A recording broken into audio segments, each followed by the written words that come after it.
Hello dear colleagues, and today we continue with our course and we will talk about data that can be obtained from healthcare systems and electronic healthcare solutions in general. And our goal for today is to show how clinical data can be used to ask and answer interesting and important research questions. In the first part of this course, we have already looked at the structure of the healthcare system as a whole. Here we will look at what are the key actors here in healthcare system in terms of data flow generation. And first of all, our patients need to be examined for diseases or illnesses.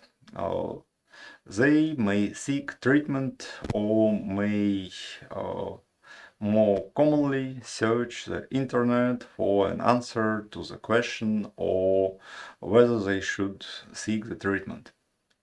And the healthcare provider orders lab tests or high-tech studies which will help him to make this diagnosis and write correct prescriptions for treatment, and they will record all the observations in an electronic health record. Next one will be pharmacies, which will provide medications for patients. Pharmaceutical companies will develop and manufacture medicines. Drug distributors will purchase drugs from pharmaceutical companies and sell them to pharmacies. Medical device companies will design and manufacture medical equipment, and private and public intermediaries will monitor and mediate the healthcare system as a general. And the state regulator is responsible for collecting medical data in order to understand disease patterns, which groups are underserved, or how health services are paid for the level on certain conditions in public healthcare system. Also, we have medical researchers who will work on looking through the patterns of patients, their diseases, states, conditions, and they will try to develop new treatments and new, for example, surgical interventions and so on. And in a common way, they will publish their findings and results of their research in journals to improve the scientific understanding of health and diseases, as well as a set of vectors for development of new drugs, medicines, devices, and other treatments. Medical researchers are also answering questions from regulators and government agencies about how it's best to organize the delivery of healthcare services. So the healthcare system is extremely complex. It involves many different types of actors and many actors of each type. Structures may have different interests that do not always are common. Many actors in healthcare system, for example, patients, service providers, payers, regulators, will have different interests, and this will lead to tensions in the delivery of care. In the generation of data and how it's being used, this will also be reflected because, of course, this data gathering is a result of these processes. It's important to keep these different interests in mind when defining a research question and choosing a data source to answer that question. A general recommendation is to think about the answers to the following simple questions after identifying the research question. Who is the beneficiary of answering your research query? In other words, who will benefit from the answer to your question? How can the interests of the beneficiary introduce bias into the data source being used? What are the ways to expand the circle of beneficiaries or connect to more than one group of stakeholders at the same time? All data, including health data, can be categorized into two major types. It will be structured data, and that will reflect the individual facts or subject areas arranged in a certain way in order to ensure the possibility of applying different processing methods to this data. The most obvious example is a table with rows and columns containing the same type of information. Another data structure will be so-called unstructured data. It could be clinical texts, as they are very different forms of texts written in common language or abbreviations and so on. Also, we'll have medical images. They are in general large-scale two-dimensional arrays of intensivity values that measure the degree of any kind of physical energy which is being transferred or absorbed by tissues. Sometimes many two-dimensional images are put together to form a representation of volumes. Another example is signals, for example, measurements coming from some sensors or another data sources, and in general they are being gathered regularly in a certain time periods. So healthcare data differs in several ways. The events that generate the data occur on different timescales. They are generated at different points in patient care journey. The data can have different possible values, and different patterns of missing values can be applied. For all its heterogeneity, the data generated for the particular patient at different points of healthcare ecosystem is internally ordered. So there will be difference in this data, and this difference will be consistent for each point of care. So knowing the chronological scale of data is important for using it efficiently. Observation data, it's data collected for other purposes and collected as byproduct of healthcare. So our use of this data is called recycling of data. So traits of observational data vary largely between datasets, which make it possible to study rare events. Datasets are created during the routine work of the healthcare system. It's possible to study the real effectiveness and use of data is available at the rarely low cost without long delays. Data is not a subject of rapid format changes, so in general this format can be standardized. Weaknesses of observational data are quite relative to the source of its generation, and it's difficult to get additional features, additional insights in this data, because we already have the whole stream of data generation presented in the system. Electronic medical records of patients in different healthcare settings may not always be linked into one electronic health record.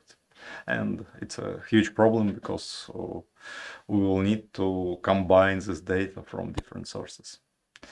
Data creation and collection can be imperfect and biased, and significant cleanup may be required to order this data.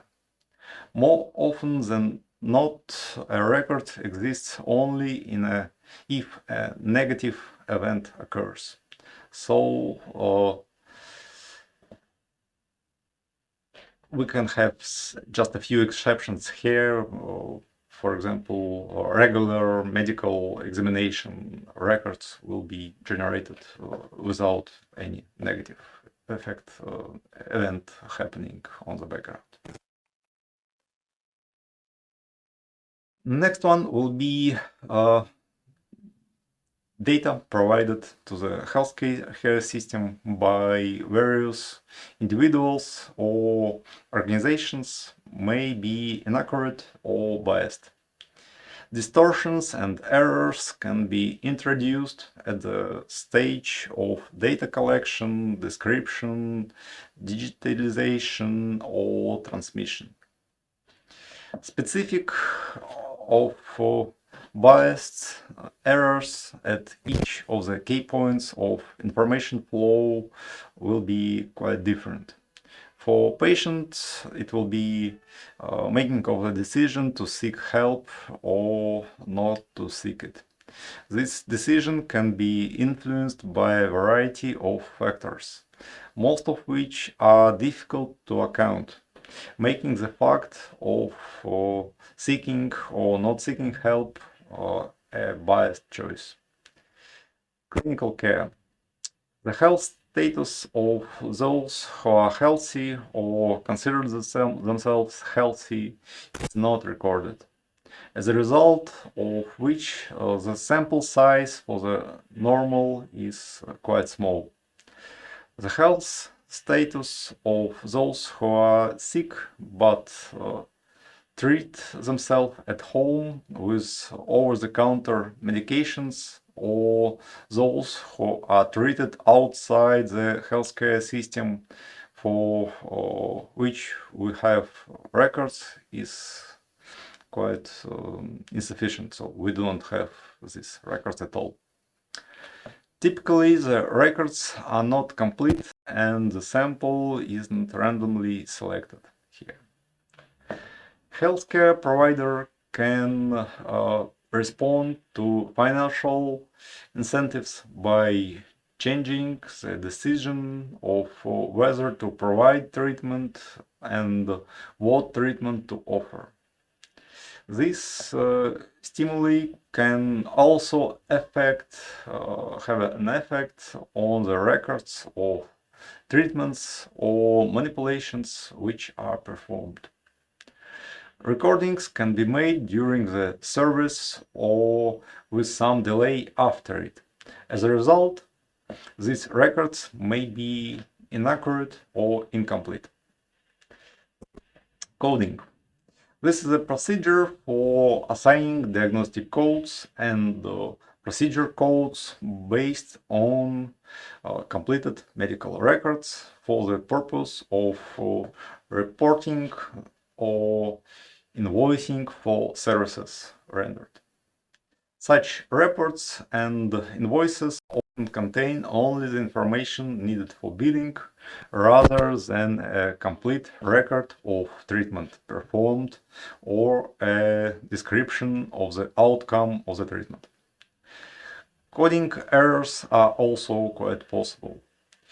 Encoders can make mistakes in codes as well as skip codes that are unlikely to be recorded. One way to solve some of these problems is to combine data sources. However, linking records from different sources can be technically challenging.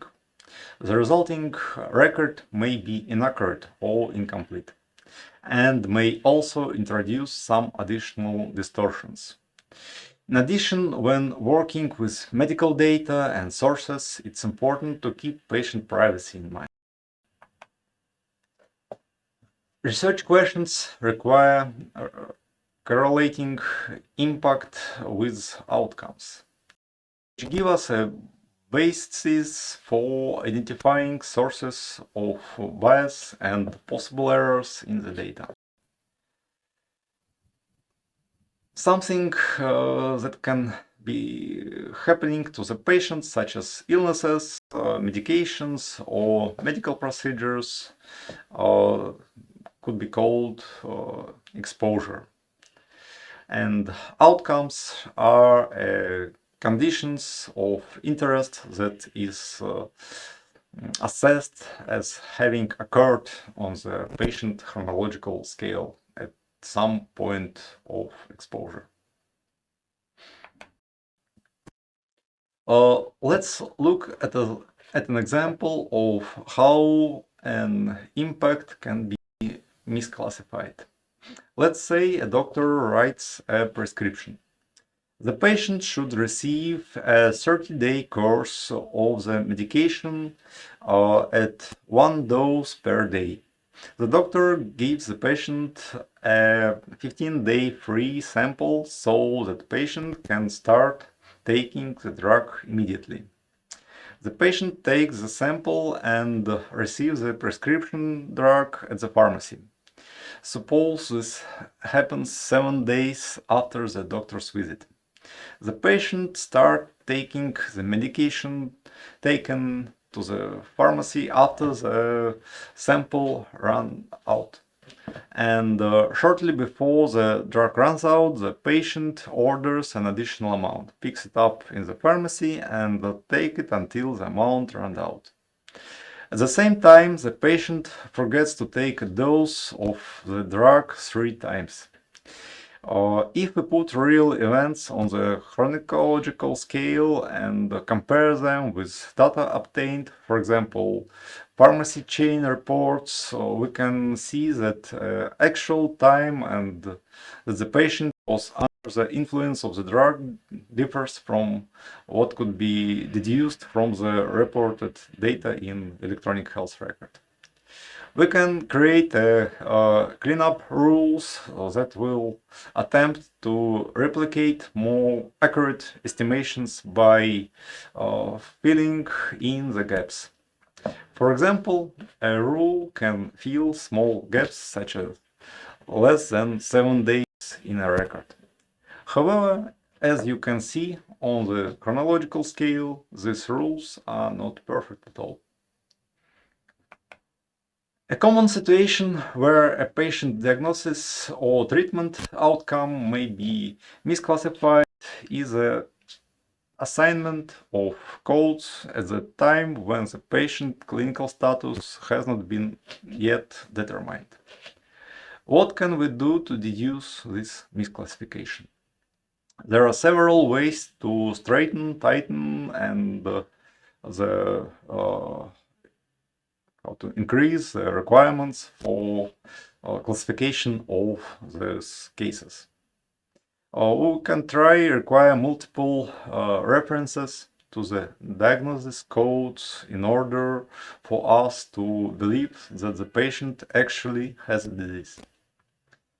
We can require that the diagnosis code of the condition of interest be accompanied by a procedure code for the specific disease. So we'll understand that this combination of procedure and disease code are truly correct. We can require that a medication is specific to a particular disease and it's listed in the record or in the order to the pharmacy and so on. So it's another way to confirm the disease. So this electronic data typing or strategies is being used to determine whether a result has actually occurred on the patient chronological scale or not. And we can use this as a classification tool. The error rate for misclassifications of these strategies is helping us to check by the following methods. For example, manual comparison with primary data, for example, pharmacy records, primary records of the patients, medical records, and so on. We can construct a model that adds random misclassifications to the measurements or exposure of outcomes to determine the limits of the effective impact on this classification strategy. So we can try to adjust this data and see if we can still able to correctly understand what is the code for this patient. We can use multiple independent sources of clinical data. One source can protect us against deficiencies in data in other source or serve as a measure of the error rate in other source. So we can combine them in different ways. Let's try to understand where can we get medical data from. Sources of health data will include patient medical records or electronic versions of patient's health records, and basically they will be coming one after another.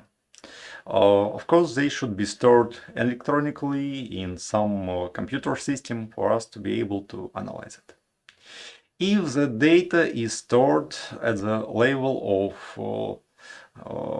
on the level of one institution, it's called electronic medical record. And it will contain data from a number of if it will contain data from a number of medical institutions, it will be a combined medical record. The new types of electronic health records will make us able to work with systems which will combine data from these genetic studies as well as data from consumer devices such as wireless blood pressure or activity monitors and so on. And in many situations, medical care provided may include documentation of care being made. For example, it could be progress records written by doctors, nurses, and other healthcare providers. And of course, doctors' prescriptions and results from laboratory tests and image studies are also here. In addition to electronic health records, data on patient results can be obtained from alternative sources. For example, it could be invoice analysis. Healthcare professionals charge for medical services. This data contains information which can help us to identify a patient and some description provided to the insurance company. It could have some diagnostic and procedure codes and fees required for this treatment and so on. So insurance data include everything that is billed to the insurance company, and it could be very useful to track the provision of services to the patient by multiple providers. Data on the provision of medicines are obtained from also from some additional sources.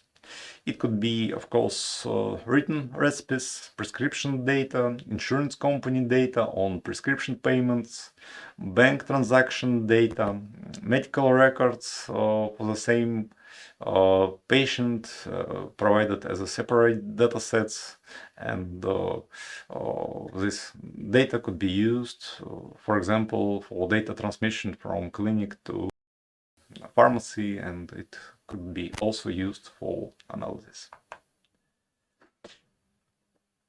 As we discussed in the medicines module, regulatory and authorities will also control the use of medicines and maintain databases of reported effects, side effects, combinations of drug interactions, and so on.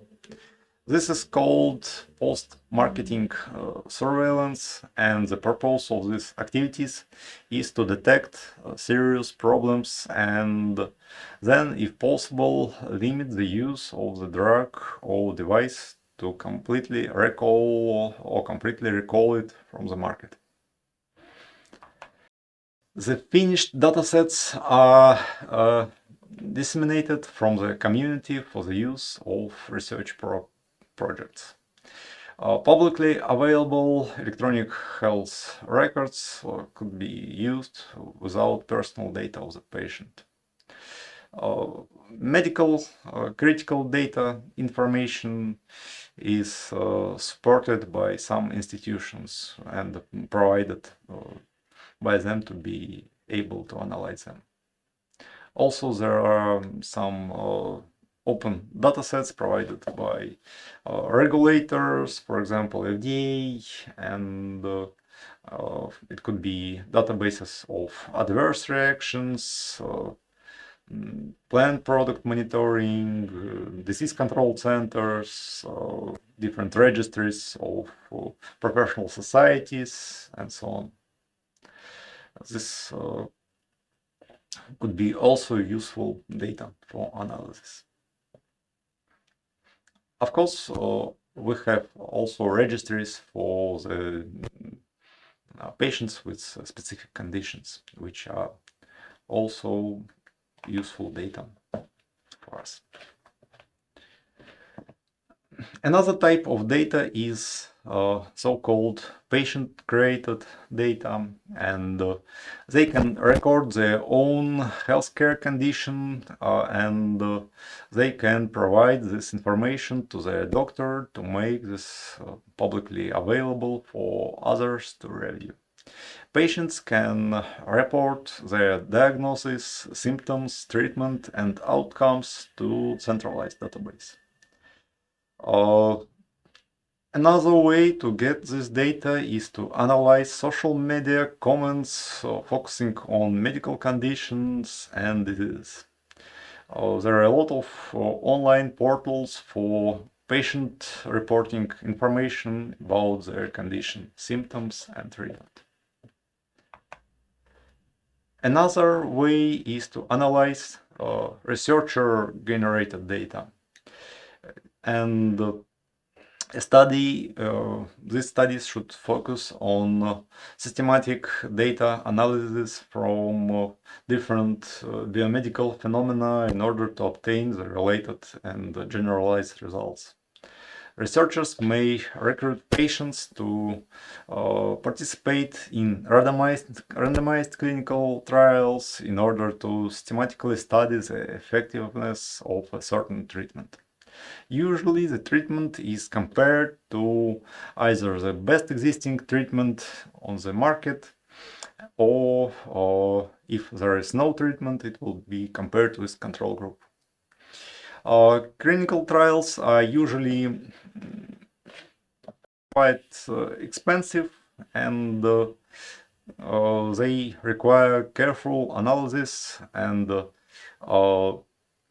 their results have a lasting impact on medical practice in general.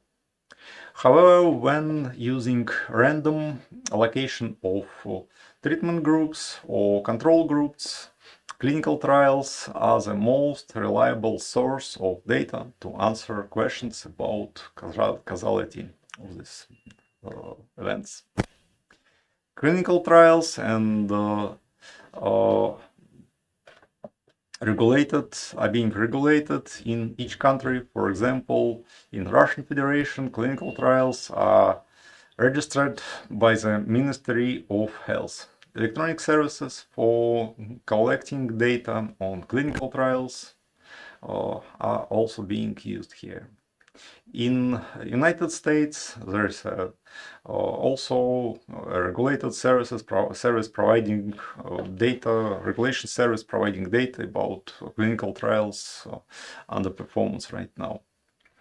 And data from these websites about clinical trials is available to researchers to be analyzed and use it once again after these trials are completed.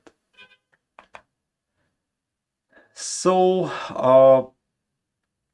it's important to understand if the data that we have is applicable as a medical data source, and there are always several sources of medical information, and we will need to understand which of them we are able to analyze here or not. Each source records some aspect of what happened to the patient on a chronological scale of this treatment. But no source contains a complete chronological scale of the patient. Using multiple sources to answer the same question will result in more reliable answers. Questions to ask when considering a specific data source are, in general, is there a well-documented data model? Where does the data come from? Is the data available in general? What are the known errors in this data source? And additional aspects to consider here are if there are any data elements in this dataset that match the characteristic of the patient that we will need to work with. If not, we can use other data elements as a substitute for the characteristics you really need. If you are studying rare conditions, is the dataset large enough to meet those conditions, and if we could use it as a sufficient data source? So it's all for today for data sources in healthcare studies. Thank you.